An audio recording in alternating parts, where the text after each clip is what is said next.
ಗೋಹು green world. ಎಲ್ಲರಿಗೂ ಕೂಡ ಗೋಹು green world YouTube ಚಾನಲ್ಗೆ ಸ್ವಾಗತ. ಇವತ್ತಿನ ವಿಡಿಯೋದಲ್ಲಿ ಕೃಷಿ ಸಾಲದ ಬಗ್ಗೆ ಮಾಹಿತಿಯನ್ನು ತಿಳ್ಕೊಳ್ಳೋಣ. ಮೊದಲನೇದಾಗಿ ಸಾಲ ಏನಕ್ಕೆ ಬೇಕು ಮತ್ತು ಯಾವ ಬ್ಯಾಂಕ್ನಲ್ಲಿ ಸಿಗುತ್ತೆ, ಎಷ್ಟು ಬಡ್ಡಿ, ಸರ್ಕಾರದ ಸಬ್ಸಿಡಿ ಕೊಡ್ತಾರಾ, ಸುಲಭವಾಗಿ ಈ ಸಾಲಗಳನ್ನೆಲ್ಲ ಹೇಗೆ ಪಡೆಯೋದು ಅನ್ನೋದನ್ನು ಇವತ್ತಿನ ಈ ವಿಡಿಯೋದಲ್ಲಿ ನಾವು ತಿಳ್ಕೊಳ್ಳೋಣ. ಮಿಸ್ ಮಾಡದೆ ಪೂರ್ತಿಯಾಗಿ ವಿಡಿಯೋನ ನೋಡಿ. ಓಕೆ, ನಾವು ಯಾವುದೇ ಒಂದು ಕೆಲಸ ಮಾಡಬೇಕಾದ್ರೆ ಅದರ ಬಗ್ಗೆ ಸಂಪೂರ್ಣವಾಗಿ ತಿಳ್ಕೊಳ್ಳೋದು ತುಂಬ ಮುಖ್ಯ ಆಗಿರುತ್ತೆ. ಈಗ ಕೃಷಿ ಸಾಲ ಅಂದರೆ ಏನು ಅಂತ ತಿಳ್ಕೊಳ್ಳೋಣ. ರೈತರು ತಮ್ಮ ಕೃಷಿಗೆ ಬೇಕಾಗುವ ಹಣವನ್ನು ಬ್ಯಾಂಕ್ ಅಥವಾ ಸರ್ಕಾರದಿಂದ ಪಡೆಯುವ ಹಣವನ್ನು ಕೃಷಿ ಸಾಲ ಅಂತಂದೇಳಿ ಕರೀತಾರೆ.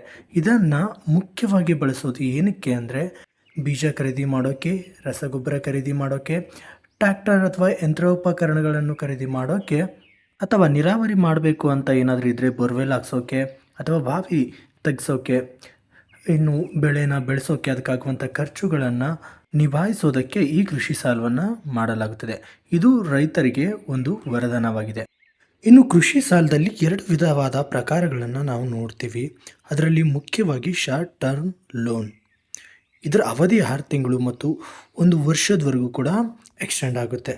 ಇದನ್ನ ಏನಕ್ಕೆ ಯೂಸ್ ಮಾಡ್ಕೋಬೇಕು ಅನ್ನೋದಾದರೆ ಬೀಜನ ಖರೀದಿ ಮಾಡೋಕ್ಕಾಗಿರ್ಬೋದು, ರಸಗೊಬ್ಬರನ ತೊಗೊಳೋಕ್ಕಾಗಿರ್ಬೋದು, ಮತ್ತು ಬೆಳೆ ವೆಚ್ಚ ಅಂದರೆ ಈಗ ಕಳೆ ತೆಗೆಯೋದಾಗಿರ್ಬೋದು ಅಥವಾ ಅದಕ್ಕೆ ಬೇಕಾದಂಥ ಔಷಧಿಗಳನ್ನು ಸಿಂಪಡಣೆ ಮಾಡೋದಾಗಿರ್ಬೋದು. ಈ ಥರತಕ್ಕಂಥ ವೆಚ್ಚಗಳಿಗೆ ಬೆಳೆ ವೆಚ್ಚ ಅಂತ ಕರಿತೀವಿ. ಈ ವೆಚ್ಚಗಳಿಗೋಸ್ಕರ ಈ ಶಾರ್ಟ್ ಟರ್ಮ್ ಲೋನ್ನ ತೆಗೆದುಕೊಳ್ಬೋದಾಗಿದೆ. ಇನ್ನು ಎರಡನೇದಾಗಿ ಲಾಂಗ್ ಟರ್ಮ್ ಲೋನ್. ಇನ್ನು ಈ ಲಾಂಗ್ ಟರ್ಮ್ ಲೋನ್ ಬಗ್ಗೆ ತಿಳ್ಕೊಳ್ಳೋದಾದರೆ ಇದರ ಅವಧಿ 5 ರಿಂದ 15 ವರ್ಷದವರೆಗೂ ಇರುತ್ತೆ. ಅಂದರೆ ಅದರೊಳಗಡೆನೂ ಕೂಡ ನಾವು ಅದನ್ನ ಕಟ್ಟಿ ಕ್ಲೋಸ್ ಮಾಡ್ಕೋಬೋದು.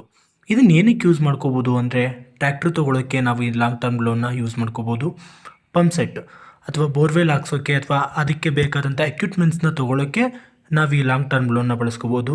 ಗೋದಾಮುಗಳ ನಿರ್ಮಾಣ, ಹೀಗೆ ದನದ ಕೊಟ್ಟಿಗೆ ಅಂತ ಬರುತ್ತಲ್ವ, ಅದನ್ನು ಕೂಡ ನಾವು ಕಟ್ಬೋದು.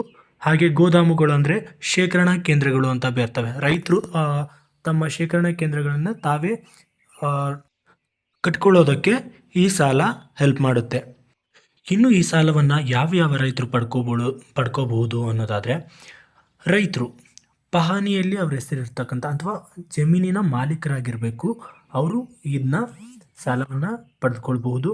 ಹಾಗೆ ಕೃಷಿ ಮಾಡ್ತಾ ಇರ್ತಕ್ಕಂಥವ್ರು ಆ ಹೊಲನ ಅಥವಾ ಮಾಲೀಕರಿಂದ ಲೀಸ್ಗೆ ಪಡ್ಕೊಂಡಿರ್ತಾರಲ್ವ, ಅವರು ಸಹ ಈ ಲೋನ್ಗಳನ್ನು ಪಡೆದುಕೊಳ್ಬಹುದು, ಹಾಗೆ ಉಪಯೋಗಿಸ್ಕೊಳ್ಬಹುದು.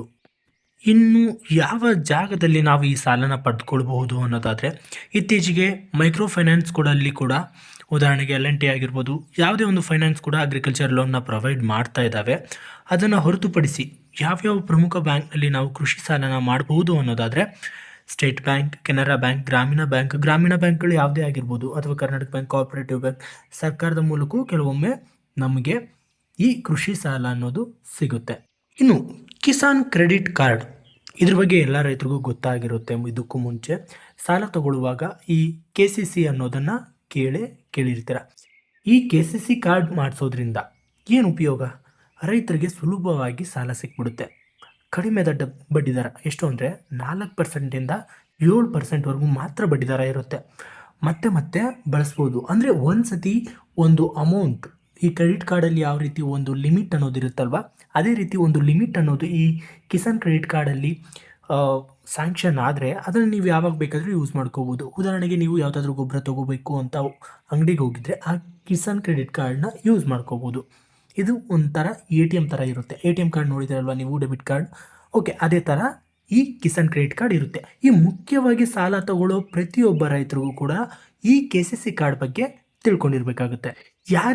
ಯಾವೆಲ್ಲ ರೈತರಿಗೆ ಕೂಡ ತುರ್ತಾಗಿ ಹಣದ ಅಗತ್ಯತೆ ಇರುತ್ತೋ, ಅಥವಾ ಈಗ ಬೆಳೀತಿರುವ ಬೆಳೆಯಲ್ಲಿ ಅಥವಾ ಶಾರ್ಟ್ ಟರ್ಮ್ ಲೋನ್ ಏನಾದರೂ ಬೇಕು ಎಂದು ಅನಿಸಿರುತ್ತೋ, ಆ ಟೈಮಲ್ಲಿ ಈ ಕಿಸಾನ್ ಕ್ರೆಡಿಟ್ ಕಾರ್ಡ್ನ ಯೂಸ್ ಮಾಡ್ಕೋಬೋದು. ಇದನ್ನು ಹೋಗಿ ಬ್ಯಾಂಕಿಗೆ ಹೇಗೆ ಅಪ್ಲೈ ಮಾಡೋದು ಅನ್ನೋದನ್ನು ಇವಾಗ ತಿಳ್ಕೊಳ್ಳೋಣ. ಸಾಮಾನ್ಯವಾಗಿ ಇದ್ರ ಬಡ್ಡಿ ದರ ಏನಿರುತ್ತೆ? 4 ರಿಂದ 7% ಅಂತ ಇದಕ್ಕೂ ಮುಂಚೆ ನಾನು ಹೇಳಿದೆ.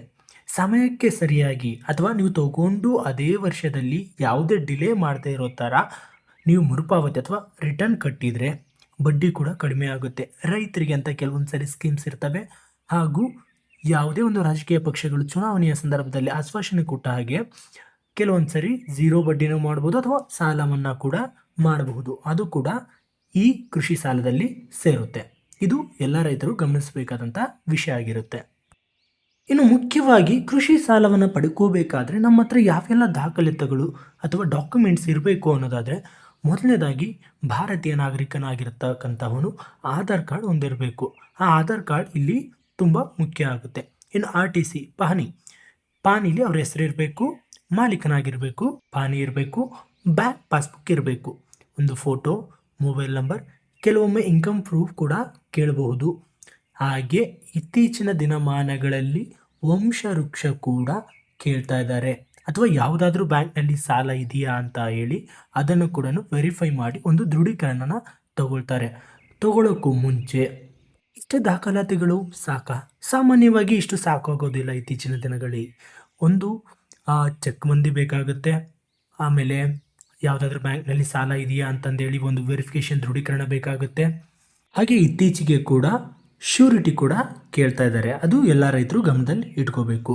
ಮುಖ್ಯವಾಗಿ ಆಧಾರ್ ಕಾರ್ಡ್, ಪಹಣಿ, bank passbook, photo, phone number, income proof, ಹಾಗೆ ಮತ್ತು ಚೆಕ್ ಬಂದಿ, ವಂಶವೃಕ್ಷ, ಇಷ್ಟೆಲ್ಲ ದಾಖಲಾತಿಗಳು ಬೇಕು. ಕೊಳವೆ ಬಾವಿ ಇದೆಯಾ ಇಲ್ವಾ ಅಂತ ಕೂಡ ಕೆಲವೊಂದು ಸಾರಿ ಪರೀಕ್ಷೆ ಮಾಡ್ತಾರೆ. ನೀರಾವರಿ ಅಂತ ಏನಾದರೂ ಕೊಟ್ಟರೆ ಕೊಳವೆ ಬಾವಿ ಅವಶ್ಯಕತೆ ಇದ್ದೇ ಇರುತ್ತೆ. ಓಕೆ, ಇಷ್ಟೆಲ್ಲ ದಾಖಲಾತಿಗಳನ್ನು ನಾವು ತಗೊಂಡು ಸಾಲನ ಹೇಗೆ ಪಡ್ಕೊಳ್ಳೋದು ಅಂತ ನೋಡೋಣ. ಬ್ಯಾಂಕ್ಗೆ ಹೋಗಬೇಕು. ನಿಮ್ಮ ಹತ್ತಿರದ ಬ್ಯಾಂಕ್ ಅಥವಾ ನೀವು ಯಾವುದಾದ್ರೂ ಬ್ಯಾಂಕ್ನಲ್ಲಿ ಖಾತೆ ಹೊಂದಿದ್ರೆ ಆ ಬ್ಯಾಂಕಿಗೆ ಹೋಗಿ ಅರ್ಜಿನ ತೆಗೆದುಕೊಳ್ಳಿ. ಅರ್ಜಿನ ತೆಗೆದುಕೊಂಡು ಮ್ಯಾನೇಜರ್ ಹತ್ರ ಹೋಗಿ. ಮ್ಯಾನೇಜರ್ ಹತ್ರ ಹೋದಾದ್ಮೇಲೆ ನೀವು ನಿಮ್ಮ ಜಮೀನು ಎಷ್ಟಿದೆ ಅಥವಾ ನಿಮ್ಮ ಮೇಲಿರ್ತಕ್ಕಂಥ ಆಸ್ತಿ ಎಷ್ಟಿದೆ ಅಂತ ಅವ್ರಿಗೆ ಎಕ್ಸ್ಪ್ಲೈನ್ ಮಾಡಿ. ನಿಮ್ಗೆ ರಿಕ್ವೈರ್ಮೆಂಟ್ಸ್ ಎಷ್ಟು ಅಮೌಂಟ್ ಬೇಕು ಮತ್ತು ಯಾವ ಉದ್ದೇಶಕ್ಕಾಗಿ ತೊಗೊಳ್ತಾ ಇದ್ದೀರಾ ಅನ್ನೋದನ್ನು ಅಲ್ಲಿರ್ತಕ್ಕಂಥ ವ್ಯವಸ್ಥಾಪಕರಿಗೆ ಅಥವಾ ಮ್ಯಾನೇಜರ್ಗೆ ವಿವರಣೆ ನೀಡಿ. ಆವಾಗ ಮ್ಯಾನೇಜರ್ ಏನು ಮಾಡ್ತಾರೆ, ಆ ಅರ್ಜಿನ ತೆಗೆದುಕೊಂಡು ಡಾಕ್ಯುಮೆಂಟ್ಸ್ನ ಕೇಳ್ತಾರೆ. ಈಗೆಲ್ಲ ಇದಕ್ಕೂ ಮುಂಚೆ ಹೇಳಿದ್ನಲ್ಲ, ಅಷ್ಟು ಡಾಕ್ಯುಮೆಂಟ್ಸ್ನ ಕಡ್ಡಾಯವಾಗಿ ಬೇಕಾಗಿರುತ್ತೆ. ಇನ್ನು ಆ ಡಾಕ್ಯುಮೆಂಟ್ಸ್ನೆಲ್ಲ ತಗೊಂಡು ಪರಿಶೀಲನೆ ಮಾಡ್ತಾರೆ. ಕ್ರೆಡಿಟ್ ಸ್ಕೋರ್ನ ಚೆಕ್ ಮಾಡ್ತಾರೆ. ಅದನ್ನೆಲ್ಲ ಚೆಕ್ ಮಾಡಿ ಯಾವುದಾದ್ರೂ ಸಾಲವನ್ನು ತೊಗೊಂಡಿದ್ರಾ ಇಲ್ವಾ ಅಂತ ಪರಿಶೀಲನೆ ಮಾಡ್ತಾರೆ. ಇನ್ನು ಪರಿಶೀಲನೆ ಮಾಡಿದಾದ್ಮೇಲೆ ನಿಮ್ಮ ಹೊಲದ ಮೇಲೆ ಅಥವಾ ನಿಮ್ಮ ಜಮೀನಿನ ಮೇಲೆ ಎಷ್ಟು ಹಣ ಸ್ಯಾಂಕ್ಷನ್ ಆಗಬಹುದು ಅಂತ ಹೇಳಿ ಆ ಮ್ಯಾನೇಜರ್ ನಿಮಗೆ ಎಕ್ಸ್ಪ್ಲೇನ್ ಮಾಡ್ತಾರೆ. ಮತ್ತು ಯಾವ ಉದ್ದೇಶಕ್ಕಾಗಿ ಈ ಸಾಲನ ಮಾಡ್ತಾ ಇದ್ದೀರಾ ಅಂತ ಕೇಳ್ತಾರೆ. ಇದನ್ನೆಲ್ಲ ಕೇಳಿಬಿಟ್ಟು ನೀವು ಅರ್ಹರಾಗಿದ್ದರೆ ಆ ಸಮಯದಲ್ಲಿ ಏನು ಮಾಡ್ತಾರೆ, ಪರಿಶೀಲನೆ ಮಾಡಿ ಸಾಲ ಮಂಜೂರು ಮಾಡ್ತಾರೆ. ಆದರೆ ಇದು ತಕ್ಷಣದ ಆಗಿರೋದಿಲ್ಲ. ಒಂದು ಸಮಯದಲ್ಲಿ ಮ್ಯಾನೇಜರ್ ಕೂಡ ನೀವು ಕೃಷಿ ಸಾಲವನ್ನು ಅಪ್ಲೈ ಮಾಡಿದರೆ ನಿಮ್ಮ ಹೊಲಗಳಿಗೆ ಭೇಟಿ ನೀಡೋದು ತುಂಬ ಮುಖ್ಯ ಆಗಿರುತ್ತೆ. ಅವರು ಭೇಟಿ ನೀಡಿ ಆದಮೇಲೆ ಮಾತ್ರ ಪರಿಶೀಲನೆಗೆ ಫೈನಲ್ನ ಮಾಡ್ತಾರೆ. ಅಂದರೆ ಈಗ ಸಾಲ ಕೊಡಬೇಕೋ ಬೇಡೋ ಅನ್ನೋದನ್ನು ನಿಮ್ಮ ಹೊಲಕ್ಕೆ ಬಂದು ನಿರ್ಧಾರ ಮಾಡ್ತಾರೆ. ಕೆಲವೊಂದು ಬ್ಯಾಂಕ್ಗಳಲ್ಲಿ ಈ ಥರ ಇದೆ. ಆಮೇಲೆ ಸಾಲ ಮಂಜೂರು ಒಂದು 7 ರಿಂದ 15 ದಿನ, 1 ವಾರ ಅಥವಾ 2 ವಾರದಲ್ಲಿ ಕೂಡ ಸಾಲ ಮಂಜೂರು ಕೂಡ ಆಗುತ್ತೆ. ಮಂಜೂರಾದಾಗ ನಿಮಗೆ ಬ್ಯಾಂಕ್ ಖಾತೆನ ಪರಿಶೀಲನೆ ಮಾಡಿಕೊಂಡ್ರೆ ಎಲ್ಲ ನಿಮಗೆ ಗೊತ್ತಾಗುತ್ತೆ. ಯಾವ ಉದ್ದೇಶಕ್ಕಾಗಿ ಸಾಲ ತೊಗೊಂಡಿದ್ದೀರಾ ಆ ಉದ್ದೇಶಕ್ಕೆ ಬಳಸ್ಕೋಬೋದು. ಇನ್ನು ಯಾವ ಉದ್ದೇಶಕ್ಕೆ ಅಂತ ಹೇಳಿ ತೊಗೊಂಡು ಬೇರೆ ಕೆಲಸಗಳಿಗೆ ಉಪಯೋಗಿಸಿಕೊಂಡು ಮರುಪಾವತಿ ಮಾಡದೇ ಇದ್ದಾಗ ಕೆಲವೊಂದು ಸಮಯದಲ್ಲಿ ಕಾನೂನು ಕ್ರಮಕ್ಕೆ ಕೂಡ ರೈತರು ಒಳಗಾಗಬಹುದು. ಗಮನ ವಹಿಸಿ ಸಾಲ ತೆಗೆದುಕೊಳ್ಳಬೇಕಾದ್ರೆ ಅವಶ್ಯಕತೆ ಇದ್ದರೆ ಮಾತ್ರ ಸಾಲ ಮಾಡಿ. ಯಾವುದೇ ಈಗ ಪ್ರಸ್ತುತ ಏನು ನಡೀತಾ ಇದೆ ಅಂದರೆ, ಯಾವುದೇ ಜನರಿಗೂ ಕೂಡ ಬೆಳೆದಿರ್ತಕ್ಕಂಥ ಬೆಳೆಗೆ ಸರಿಯಾದ ಬೆಂಬಲ ಬೆಲೆ ಅಥವಾ ಬೆಲೆ ಸಿಗ್ತಾ ಇಲ್ಲ. ಆ ಕಾರಣಕ್ಕಾಗಿ ಸಾಲ ಮಾಡುವಾಗ ಒಂದು ಬಾರಿ ಯೋಚನೆ ಮಾಡಿ. ಇನ್ನು ಕಿಸಾನ್ ಕ್ರೆಡಿಟ್ ಕಾರ್ಡ್ ಬಗ್ಗೆ ಹೆಚ್ಚಿನ ಮಾಹಿತಿ ಬೇಕು ಅಂದರೆ ನಾವು ಮುಂದಿನ ವಿಡಿಯೋದಲ್ಲಿ ನೋಡೋಣ. ಇಲ್ಲಿವರೆಗೂ ನಮ್ಮ ಚಾನಲ್ನ ನೋಡಿದ್ದಕ್ಕಾಗಿ ತುಂಬ ಧನ್ಯವಾದಗಳು. Thank you. ಹೀಗೆ ನಮ್ಮ ಚಾನಲ್ನ ನೋಡ್ತಾ ಇರಿ. ಗೋಹು ಗ್ರೀನ್ ವರ್ಲ್ಡ್.